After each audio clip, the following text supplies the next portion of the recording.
Okay, we're here at Hagley. Now the Hagley Museum is DuPont's powder mills. These were the first powder mills in the United States of America. Now DuPont powder was prized. It was prized because it was very extremely rare to have good powder. During the American Revolution, powder was something of a hit or miss type of enterprise. They made powder local, and a lot of times the powder wasn't good. It didn't spark. A lot of times they had to prove the powder. Now what they did with this is they had alcohol and they tested the powder. If the alcohol flashed, it was proven, it had proofed. Now DuPont powder was different. It was a better powder. They made it. They made it here where I'm standing. They made it on the banks of the Brandywine Creek. Now the Brandywine Creek, as I was saying, had two branches. It had East and West Branch. Now these two branches intersect up towards Westchester, Pennsylvania. Now they come into basically the main branch of the Brandywine Creek. This is the main branch. This is the Christiana. We're not in Pennsylvania anymore. This is further down. This is in Delaware. This is where DuPont's powder mills were located. Now they were located here because there was a source of water power. Now they didn't have anything back then that supplied power to these mills except water. They had water wheels, they had dams, and they had different types of canals.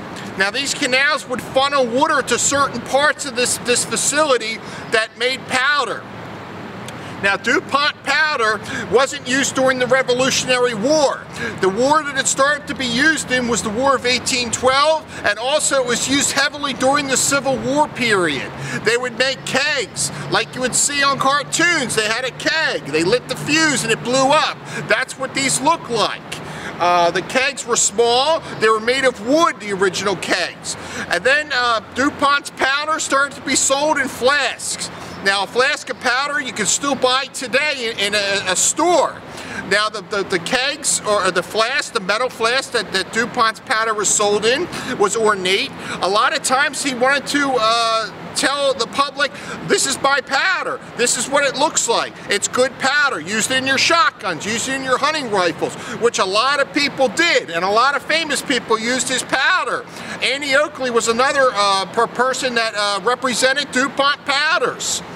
Now during the Civil War, this building where they had to protect this facility during the Civil War. Now they were producing powder for the Union cause here, and they knew that if the powder production stopped here during the Civil War, it would have ramifications. Now the South during the Civil War, most likely the powder was inferior. They were making it in certain locations. It was inferior powder. Now but this place where I'm standing, along the banks of the Brandywine here in Delaware, made the best powder in the world. It ignited every time. Now I'll go into a few videos about how they made this powder and where they made it, but this generally is, I just want to show you the Brandywine Creek, the main branch of the Brandywine Creek. This creek will empty out into the Delaware River for about 10 miles. It empties out towards Christiana, and then it goes into Wilmington, and it empties out into the Delaware River.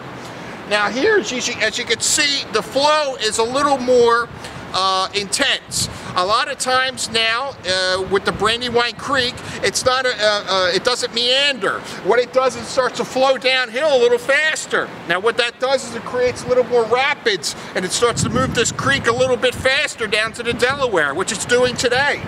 Now what you see here, this is not flooded. This is how it looks like. Basically we're in a drought right now, so this is probably just a tiny bit lower than what we're used to. But you can definitely see, I'm going to go up the stream a little bit, you'll see dams and canals where DuPont used these facilities to make his powder.